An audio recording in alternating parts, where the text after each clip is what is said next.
Hey guys, it's Better Glasgow here. Once again, welcome back to my channel. Yes, I know it's been a while since I've made a video. Things happen. But I wish I had kept up. Made more time on the schedule. Because God, does the WWE need my fucking help.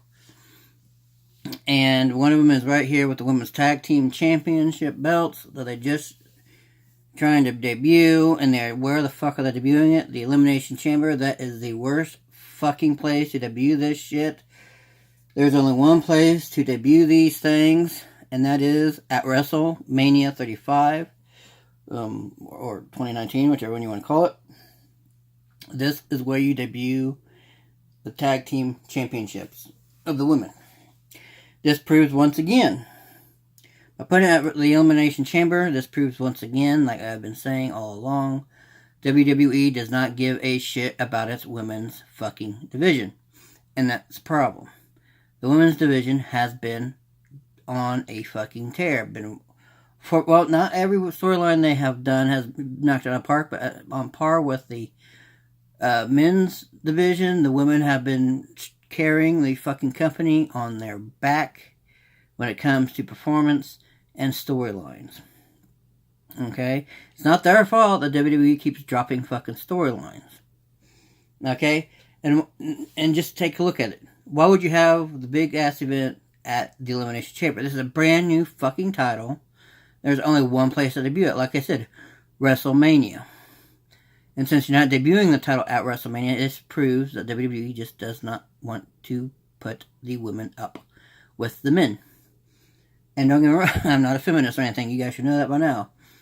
But these women have been busting their asses, and they deserve their fucking debut to be proper. Okay, and on top of it all, this was quickly done. There was no fucking story with it. And I'm sorry, it's just not going to happen. So here's how I would do it. Okay? You have a vast fucking roster. And these are the people you come up with. I mean, you should have made every fucking woman here, and let's just go to their roster. Right here, okay, for the female wrestlers, and for fuck's sake, people, look how many women you have on here.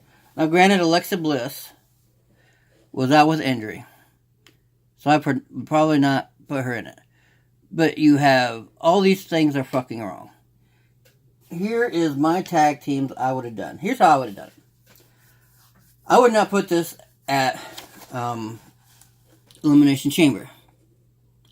I would do a tournament. I do the first major ones at on the Raw just to get it started, and then the next ones I would put at to the 2 pay-per-views before WrestleMania. Okay, here's how I would have run the fucking teams. For Raw, we have the Riot Squad, you know, and of course having them use the Freebird rules. Nia Jackson, Tamina, Bayley and Banks, Ember Moon, and Natalya. I wouldn't have done Natalya. And then Brooke with Lacey Evans. And then, since, of course, we can't have a Bliss at the time, she was still out, James and Fox. But I keep that because even though Bliss comes off the concussion list later, I keep that just for the story. For SmackDown, we have the Iconics, of course, Rose and Deville. I put Nikki Cross and Lana together, and there's a fucking reason for that. Because Nikki Cross needs to be on fucking SmackDown, not Raw, because Nikki Cross goes with Sanity, and that's where Sanity is. And then you give something to do with Sanity. Then I would bring back the Bellas, Carmella, and Naomi, and then I would force a team up if they want to compete in this. Becky Lynch and Charlotte Flair. Okay? Now, of course, we start with the tournament with 3 rounds. Of course, all these teams show up on the matches on each show. The first round has a stipulation where the quickest team on each show, who has the win, gets the bye in the next round. Because once you knock these down, you go to an even number. Plus, it gets interested in each SmackDown and Raw. It gives a reason. So the first round goes like this. Bailey and Banks win over James and Fox. James Fox nearly pull out with a win, but Bailey and Banks win in the end. Brooks and Lacey Evans versus Nia Jax and Tamina. Jax and Tamina over Brooks and Lacey. Even though Brooks can match power with Jax and Tamina, they are quickly run by Jax and Tamina with dirty tactics. Ember Moon and Natalya versus the Riot Squad. Of course, Ruby Riot distracts Natalya, causing Ruby and Natalya to fight up the ramp, allowing Logan and Liv Morgan to double team Moon behind the distracted referee, getting the win. For SmackDown, we have Rosenville versus Naomi and Carmella. Naomi's husband is at ringside, and Rose kisses him, continuing the seduction storyline. This causes Naomi to get distracted and go apeshit and beat on Rose as Deville takes out Carmella in the ring for the pin. The Iconics win over Lana and Cross. The Iconics win with when Cross goes nuts and gets disqualified. And let's see, the Bellas win over Lynch and Flair, as Flair and Lynch don't last long, as not even just 2 minutes into the match, they beat the hell out of each other with a little prodding from the Bellas. They both get counted out. So the fastest match getting the buys, Jax and Tamina for Raw, and the Bellas for SmackDown. I'm bringing the Bellas in here because even though they're not going to win, it gives a little extra flair to this match. I mean, what would bring the Bellas back together as a team? Women's Championship. Does that make sense? We go to round 2. It's held at the This is what we put at the Elimination Chamber, with 4 teams competing with respective bye teams watching on either pre-show or early in the card. I would put this early on the card, early to mid-card, to give the tag team championship, the women's tag team championships meaning. And the results are as follow: Bailey and Banks win versus the Riot Squad, but the cost of Banks or Bailey getting hurt, which WWE did. This, of course, gets exacerbated when Jax and Tamina jump them after the match, causing more damage, which will continue on for the next few Raws until Fastlane. SmackDown, Rose and Deville win over the Iconics, so the Iconics do a great job. Rose and Deville's teamsmanship wins out in the end. And a miscue from the Bellas against Rose and Deville, and going against the Iconics helps with the win. Because we're going to give the Bellas something to do here. We're trying to protect Nikki Bella still with the injury, and we know Brie Bella, she's a mom, she's not goddamn, she has a lot of fuck ups, so we're trying to keep our people healthy here. So round 3, the semifinals are at Fastlane. They go like this. Bailey and Banks win over Tamina and Jax in a long, grueling match, with the besties winning over the 2 bullies. SmackDown, Rose and Deville beat the Bellas. Rose and Deville win over the Bellas when Bellas' shenanigans fails them, and they get caught. On the go-home Raw to Mania, we see Bailey and Banks jump by Rose and Deville, again trying to cause injury to Bailey and Banks. The SmackDown stars are escorted out of the building. Banks and Bailey do a promo in the ring about how they're not done yet, and they will go to WrestleMania to be the first tag team champions. I don't really do anything on SmackDown. So the finals championship match is on WrestleMania.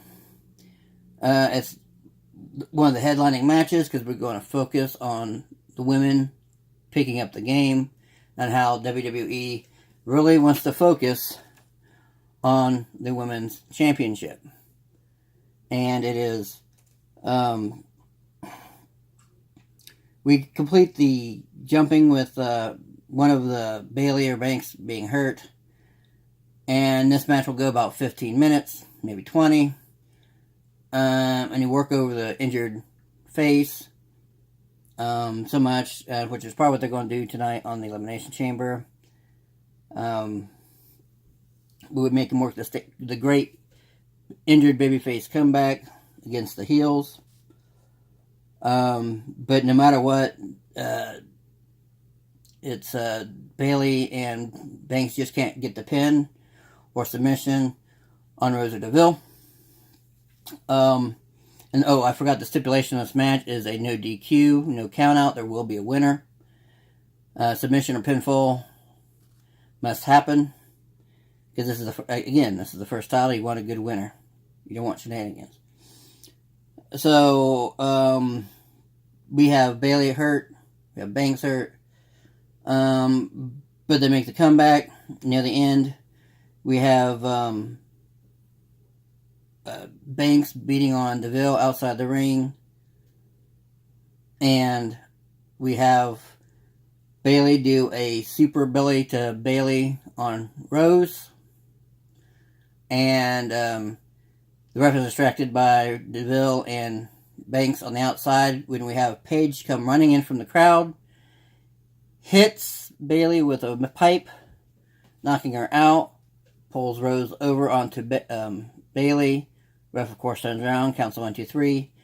Rose and Deville are your first ever women's tag team champions. And there is a reason why, and I'm going to go over that. Because this gives us a lot of story to work with. It works for the long game, which WWE has a hard-ass fucking time dealing with. Long fucking game. Bayley and Banks, do they deserve to be champions? Yeah, sure they do. But that's your go-to pair. All the women here that are tag teams for a while pretty much deserve to be the tag team champs. But who's going to be able to be the bigger draw? The reason I give it to Rose and Deville is because of optics. They both have good matches singly as well as tag teams. They also can create storylines. As a tag team champion, Mandy Rose's story with the seduction angle against Naomi's husband can keep going. Draws her and Camilla back into the tag team champion run. Deville can work against anyone. She just now gives her a chance to go up against Rousey, which I think she should have been up against Rousey first. With her MMA background. She also can compete with Tamina and Nia Jax. Because think about it, if you get the title on Jax and Tamina, the only team that's going to be able to get them off is either the Riot Squad or Deville and Rose. Because it's just logic. I mean, come on. We also have, this is great PR for WWE, who fucking needs it right now, as Deville is openly gay. So you're now giving the most openly gay athlete on your roster your first ever women's tag title. And she's good. I'm not doing it be like, again, I'm not social justice warrior, you know this. I'm not just about fans. I'm about people who can do some good. She's a good performer. So is Rose. If you give, they got Fire and the Beauty or whatever. Fire and Desire. You can have Deville act as the badass. You got Rose, if they let her be well with her character, she can be great, similar to Flair, DiBiase, or Perfect. She's a great actor. Don't get me wrong, now Bayley and Banks I will give the title to eventually, but we're going to let Deville and Rose run at least until maybe Survivor Series. Because they can do a good 3 to 6 month run with the storylines you can give them. And then, because they can cross brands easily, it's not, like I've said, they can cross brands and cause heat on both brands with individuals there, more than Banks or Bayley, Nia Jax, Tamina, Naomi, and even the Riot Squad. Who the fuck else can cross brands and make good storylines? And we already know Deville would love to take on Rousey. We already know Rose can take on Alexa Bliss, which is another one of my stories after this. I would have her challenge Bliss to, who's the most beautiful woman. So it gives you an open chance for a tag match against Bliss and Mickie James against Deville and Rose. Which you can also have Bliss say, hey, the only reason you guys are champions is because I wasn't there with Mickie. And then, of course, then we have them only drop the belts to Banks and Bayley to be the baby faces after a good 6 months. Or you could do it at SummerSlam, but I personally, just for PR and to show how good these guys are, that they were the right choice to give it to them for 6 months. And that is how I would do it. And see, and why did I bring in Paige?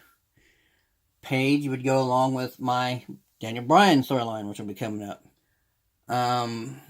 That she was sick and tired of being kicked around because she's injured. Why did she get cost her job? Have a work against the establishment, like Daniel Bryan. Have her say she sees Daniel Bryan's ways. She understands what he's saying, that the company is against her, and against Absolution, and against the women. And you reform Absolution, have her the cheerleader for a while, and make them work against the establishment, and have them going across both brands. Led by Paige, and how they were, discredited. You can say Bailey, not Bailey, DeVille and Rose felt underappreciated, and how everyone liked Bailey, and Banks got all the press and all that shit. There's a lot of things you can work with on them there.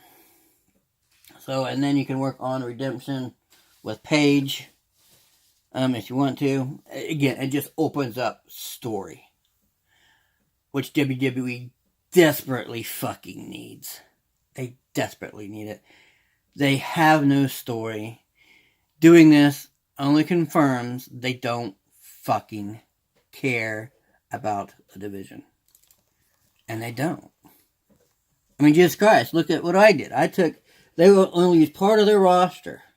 Okay?